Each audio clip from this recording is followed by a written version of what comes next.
Y de primera mano y en exclusiva me senté con quien fuera el representante legal de José José durante más de una década, el licenciado Arturo Mora. Él recordó cómo el volcán del príncipe de la canción se apagó. Le andaban, pues digamos que quitando toda la lava las dos familias. Ándale. Me contrató para que yo le llevara un asunto de unas pensiones alimenticias que le estaban cobrando, unas pensiones duplicadas por las mismas personas. Y pues ahí inició nuestra amistad. ¿Estaba pagando el señor José José dos pensiones alimenticias a la misma familia? Sí, fue condenado a tener el pago de unas pensiones alimenticias provisionales en dos juzgados distintos.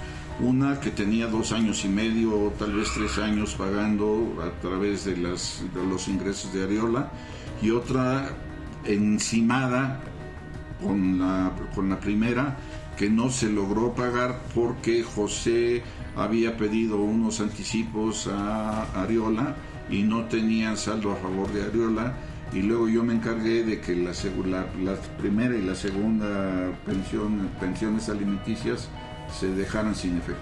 ¿Eso era constitucional? No, desde luego que no, es indebido tener dos pensiones alimenticias de las mismas personas contra la misma persona por la misma razón. Es totalmente ilegal, por eso es que fue muy fácil quitar la segunda pensión. Aunque era su abogado, José José no le refirió nada sobre el testamento que redactó en esos años. Al parecer ese testamento del cual se habla ahorita fue en tiempos de cuando usted era su abogado, fue en esos tiempos. Sí, nunca me habló a mí José de haber tenido un testamento. Sí me habló reiteradamente de el deseo que tenía él de proteger a su familia Anel y Marisol y Pepito. A mí José nunca me habló del testamento. Él me hablaba de dejarle algunos bienes y algunas cantidades directamente a sus hijos.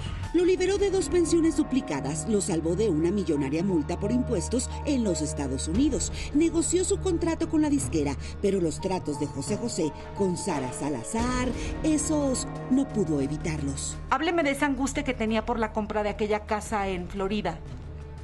Sí, José cuando sale ya del sanatorio en donde estuvo recluido en Atlanta y empieza a trabajar, ya no tiene el mismo potencial para poder adquirir mansiones o casas muy grandes, y en una ocasión a mí José se quejó conmigo diciéndome que había hecho una compra de una casa de $2 millones en Miami y que no sabía cómo pagarlas, y que esa casa la había adquirido a petición de su esposa Sara. Empieza Sara a sospechar que yo soy la mano derecha y el escudo de José, me ve como un enemigo y me empieza a bloquear. Poco a poco José se fue separando un poco de mí. Ya cuando se da... A ver, espérate. Yo no me quedó claro esto a Adis, y a lo mejor a alguien del público tampoco le quedó claro. Él fue abogado de José José. Así es. Y el abogado, se da cuenta que en 2 diferentes juzgados, por decir algo, 20,000 pesos de pensión, es una cantidad que se me ocurre. Pagaba 20,000 pesos en el juzgado 1 y en el 9 otros 20,000 pesos para la misma familia. El primer contrato que celebran ellos dos, él como representante legal de José José, dicho por él mismo, es justamente eso, que José José en su momento pagaba una pensión para 3 personas de su familia, esposa o exesposa y 2 hijos. Una pensión. La siguiente pensión para 2 personas de su familia. Esto es absolutamente, dicho por él, inconstitucional, ilegal, y tumba esas 2 pensiones.